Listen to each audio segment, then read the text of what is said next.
চিকিৎসা বিজ্ঞানের অগ্রগতি মানুষের জীবনে নতুন আশার আলো দেখায়। আর সেই ধারাবাহিকতায় পূর্ব বর্ধমানের বেসরকারি চিকিৎসা প্রতিষ্ঠান টেরেসা মেমোরিয়াল হাসপাতাল হৃদরোগ চিকিৎসায় এক উল্লেখযোগ্য মাইল ফলক স্পর্শ করেছে। হাসপাতাল সূত্রে দাবি, কার্ডিয়াক সার্জারি বিভাগের অভিজ্ঞ হৃদরোগ বিশেষজ্ঞ ডক্টর সপ্তর্ষি রায়ের নেতৃত্বে চিকিৎসা ও অস্ত্রোপচারের মাধ্যমে ইতিমধ্যে 102 জন রোগী সুস্থ হয়ে স্বাভাবিক জীবনে ফিরে গিয়েছেন। এই সাফল্যকে স্মরণীয় করে রাখতে সোমবার হাসপাতাল প্রাঙ্গণে একটি বিশেষ অনুষ্ঠানের আয়োজন করা হয়।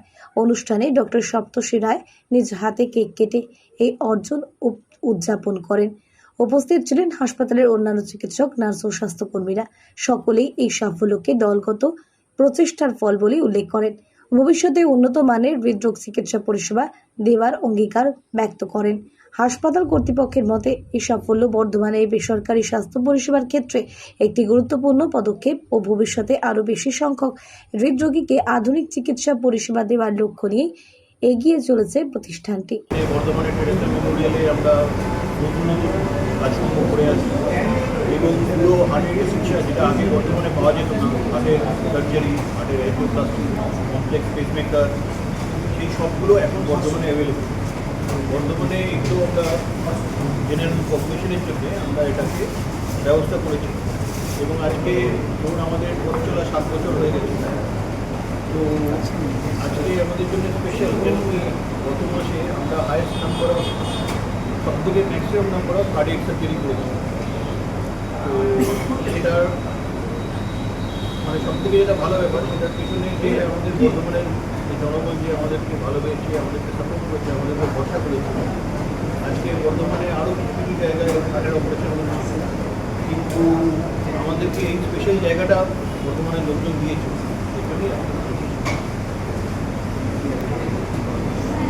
এই যে অপারেশনের পর তারা কেমন আছে স্বাভাবিক, এটা একটা প্রশ্ন। আর দ্বিতীয় নম্বর, এই যে কার্ডিয়াক অ্যাটাক যেটা হচ্ছে, এটা ক্রমবর্ধমান বলে কি মনে হচ্ছে? যদি হয় তাহলে তার কারণগুলো কী কী, মানে কী কী মেজারমেন্ট কিছু প্রিভিয়াস কিছু নেওয়া যায় কিনা, প্রিভেন্টিভ মেজারমেন্ট কিছু নেওয়া যায় কিনা সুস্থ থাকার জন্য? দেখুন, যেটা মেন ব্যাপার সেটা হচ্ছে গিয়ে, এটা কিন্তু এমন নয় যে আজকে হার্ট অ্যাটাক বেশি হচ্ছে। হার্ট অ্যাটাক চিরকালই হতো। আগে যেটা ছিল না সেটা হচ্ছে ডিটেকশন, এগুলো ধরা পড়তো। আজকে চারিদিকে ক্যাথল্যাব বলে অত্যাধুনিক মেশিন যেটা আছে, অ্যাভেলেবেল আছে, সেই জন্য হার্ট অ্যাটাক পেশেন্টগুলো ধরা পড়ছে এবং সব জায়গায় কার্ডিওগ্রাফি ইত্যাদি হচ্ছে। সেই জন্য পেশেন্টগুলোকে আমরা ডিটেক্ট করতে পারছি এবং তাড়াতাড়ি চিকিৎসা দিতে পারছি। যদি রেজাল্ট বলেন, দেখুন হার্টের অপারেশনের একটা কমপ্লিকেশন তো আছে, এটা তো ডিনাই করা যায় না। আপনার ব্রেনের অপারেশন, হার্টের অপারেশন, এগুলো তো দিজ আর রিস্কি প্রসিজার। প্রতিটা মোমেন্টই আমরা মানে লাইফ আর ডেথের মাঝখানে আমরা ডিল করি। তার মধ্যে আমাদের রেজাল্ট কিন্তু মানে ইন্টারন্যাশনাল স্ট্যান্ডার্ডে যেরকম হয় তার থেকে কিন্তু বেটার। তো তার একটাই কারণ, কেন কি আমাদের এখানে টিম যেটা আছে, এটা ডেডিকেটেড কার্ডিয়াক হসপিটাল। এরা সবাই আমাদের যে টিমটা নিয়ে আমরা বড় হচ্ছি, সেই টিমটা আমাদের একদম প্রথম থেকে আছে এবং কিছু কিছু নতুন ডাক্তারবাবু আমাদের সাথে এসছে। এই টিমটাতে আজকে আমরা আরও নতুন নতুন কাজকর্ম করছি, নতুন পরিষেবা দিচ্ছি। এজ লিমিট মানে কোন বয়সের সব থেকে বেশি কার্ডিয়াক অ্যাটাক হচ্ছে? যদি আপনি গোটা পৃথিবীতে দেখেন তাহলে হয়তো 60-65 বছরে, আমাদের এখানে দেখলে ওটা 50 থেকে 60। এর কারণ কি, মানে কিছু পাওয়া যাচ্ছে, মানে কমন কারণ কি কিছু পাওয়া যাচ্ছে? আমার তো মনে হয় এটা জেনেটিক আর আমাদের খাওয়া দাওয়ার জেনেটিক।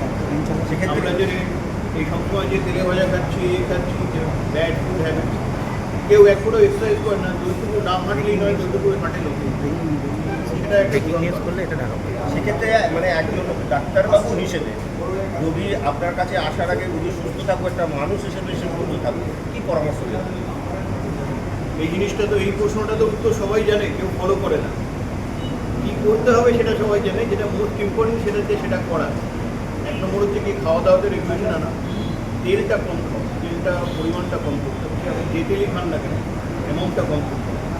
আমরা তো প্রচণ্ড বেশি তেল খাই।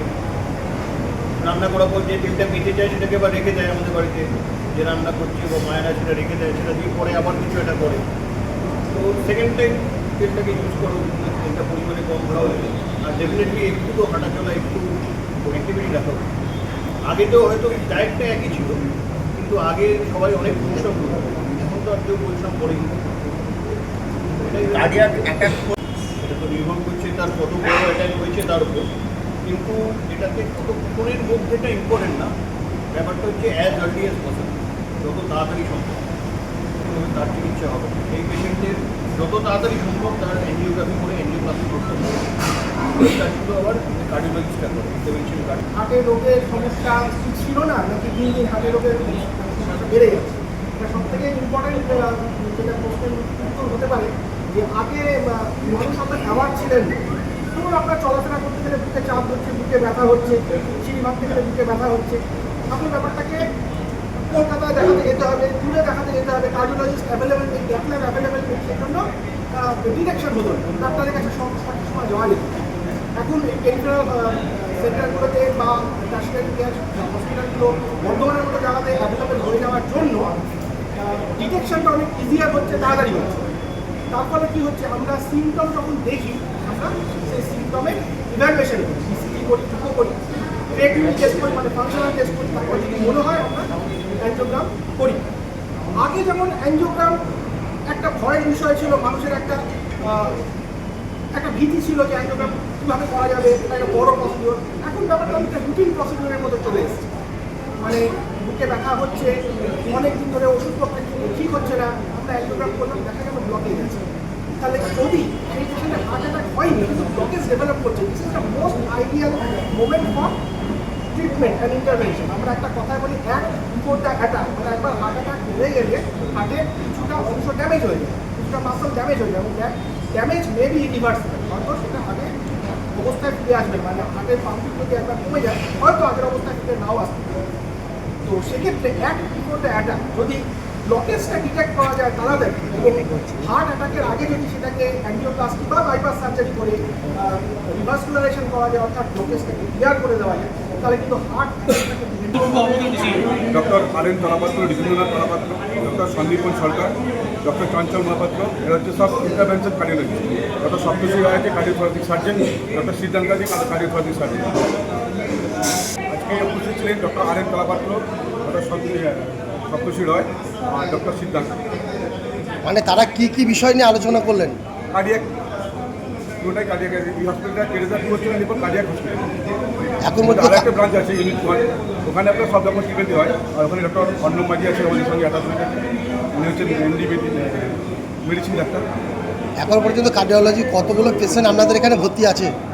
এখন ভর্তি আছে দেখলাম 42 to 43। ওদের চিকিৎসা কীরকম চলছে? ঠিকঠাকই আছে, আপনারা সে দেখছেন তো, কোনো পয়সা কমপ্লেন পেয়েছেন? আপনার নাম পরিচয়?